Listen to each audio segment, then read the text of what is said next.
భయపెట్టింది. అది నేను అర్థం చేసుకోగలను.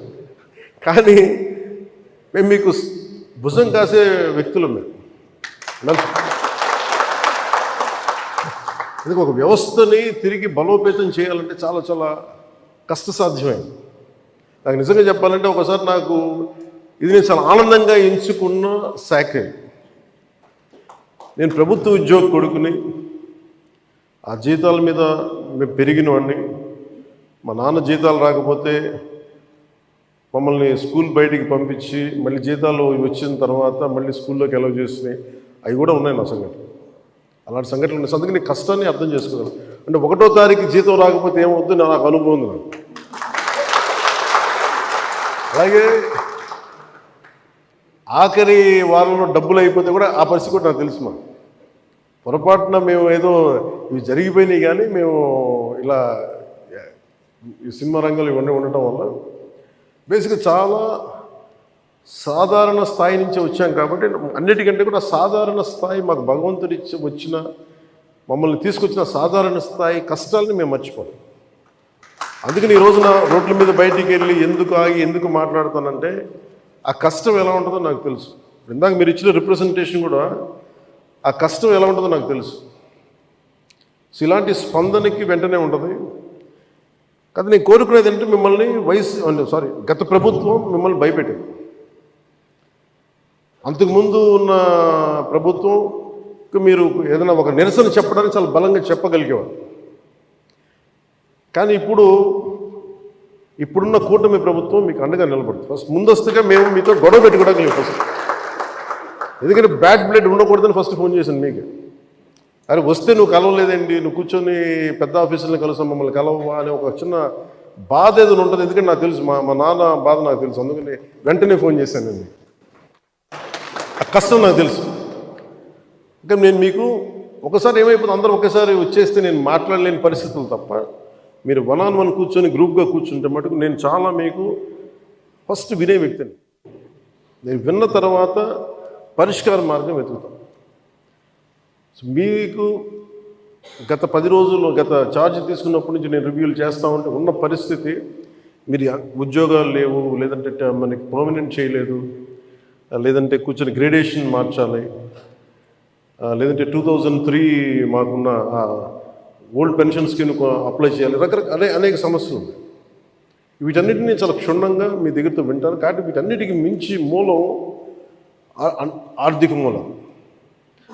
రాష్ట్ర విభజన జరిగినప్పటి నుంచి ఈరోజు దాకా ఆంధ్రప్రదేశ్ ఇంకా ఉణుకుతూనే ఉంది, ఆర్థికంగా నిలదొక్కుకోరు. మేము కూడా ఓటు చీలకూడదు, అందరూ కలిసి రావాలి. ఎందుకన్నామంటే అసలు ఆంధ్రప్రదేశ్కి ఒక బలమైన రాజకీయ వ్యవస్థ ఉంటేనే కింద ఉన్న మనకి పనిచేస్తున్న ఉద్యోగులందరికీ కూడా ఒక భద్రత ఉంది. ఇందాక మాట్లాడుతూ ఉంటే కూడా ఐఏఎస్ అధికారులతో వాళ్ళకు కూడా డిఏలు ఇవ్వలేని పరిస్థితి ప్రభుత్వం. ఒక 90,000 రూపాయలు వాళ్ళకి రావాల్సింది 4% ఇంక్రీజ్ వచ్చింది. మాకు అన్ని బకాయిలు తీసుకుంటే 90,000 ఇవ్వాలి, వదిలేశారు. ఇంకా రావని చెప్పి వదిలేశాను. ఐఏఎస్ అధికారులు చెప్తా ఉన్నాను. అంటే ప్రైవేట్ వీళ్ళందరూ ప్రాఫిట్ పొందుతూ ఉన్నారు. డబ్బు ఉంది, కానీ డబ్బుని వ్యక్తులు సొంతం చేసుకున్నారు. రాజకీయాల్లో కూర్చొని గత ప్రభుత్వం స్థాయి దాన్ని పెంచేసింది. అది మేము కరెక్ట్ చెయ్యాలి. అందుకని మేము చాలా నిబద్ధతతోటి నిక్కచ్చిగా ఉండే వ్యక్తులు మేము కట్టుబడి ఉన్నాం. సో మీకు మేము మాట ఇచ్చేది కూడా ముందస్తుగా అసలు ఫస్ట్ ఆర్థిక పరంగా అసలు ఎలా ఉంది రాష్ట్రం, శ్వేతపత్రాలు రిలీజ్ చేయబోతుంది. ఆర్థిక పరంగా ఎంత ఏ పరిస్థితిలో ఉంది, ప్రతి డిపార్ట్మెంట్లో ఎంత డబ్బు ఉంది, ఏ డబ్బులు ఉన్నాయి, అసలు ఏమైపోయిన. ఉదాహరణకి పొద్దున్న ఏదో రివ్యూ చేస్తూ ఉంటే నారాయణ గారితో మాట్లాడుతూ ఉంటే అంటే ఏ పరిస్థితిలో ఉన్నాయి చెప్తాను. ముఖ్యంగా మన పిఆర్కి మన పంచాయతీరాజ్ సంబంధించి 15th ఫైనాన్స్ కమిషన్ అసలు డబ్బు లేదు, మ్యాచింగ్ గ్రాంట్ ఇవ్వలేదు. దాదాపు కొన్ని వేల కోట్లు రావాల్సింది రాలేదు. ఇప్పటికి ఈరోజు కూడా కూర్చోబెట్టి దాదాపు 1800 కోట్లు అనుకుంటున్నా, 1580 కోట్లు, క్లోజ్ టు 1600 crores రావాలి. సో 15th ఫైనాన్స్ కమిషన్ డబ్బులు వదిలేసుకున్నాం. జల్ జీవన్ మిషన్ లాంటిది బోల్డెన్ నిధులు ఉన్నాయి. సో ఏ పథకం, కేంద్ర పథకాలకి ఇవన్నీ చూస్తుంటే కేవలం మ్యాచింగ్ గ్రాంట్ ఇవ్వలేకపోవడం. నేను అధికారులు పొద్దు నుంచి గత రోజుల నుంచి నేను అడుగుతా ఉంటే ఒకటే అడుగుతున్నాను, ఏమైనా అంటే మీ బాధ్యత కదా, మీరు ఎందుకు లేరు ఇట్లా అని అడిగాను. సమస్య ఏమైంది, సరైన నాయకత్వాన్ని ప్రజలు ఎన్నుకోలేనప్పుడు ఇష్టారాజ్యంగా ప్రవర్తించారు. దానికి పర్యాసావనమే మనం అనుభవిస్తుంది ఈరోజు. నేను మీకు ఒక రెవల్యూషనరీ విప్లవాత్మకమైన మార్పులు తీసుకురావాలి ఆంధ్రప్రదేశ్ విధి విధానాల్లో కానీ ప్రభుత్వ విధానాల్లో కానీ, దానికి నేను నా వంతు కృషి నేను బలంగా చేసి పెడతాను. మీకు ఏదో ఒక రోజు వారానికి మీ సమస్యల మీద ప్రత్యేకించి దృష్టి సారిస్తాను. అంటే ఈరోజు కూర్చుంటే ఒక సపోజ్ నెల రోజుల్లోపు నాకున్న సమయంలో, అందుకే నెల రోజులు అంటే అది 2 వారాల్లో కానీ మీరు చెప్పండి, నాకు ఇంత టైం పడుతుంది, ఒక్కొక్క వింగ్ని అర్థం చేసుకోవాలి. ఇప్పుడు మీరు చెప్పారు ఈ ఫిట్మెంట్లు కానీ మనకి పిఆర్సీ కానీ, అలాగే కమిషనర్స్ని ఇప్పుడు దాకా అపాయింట్ చేయలేదు.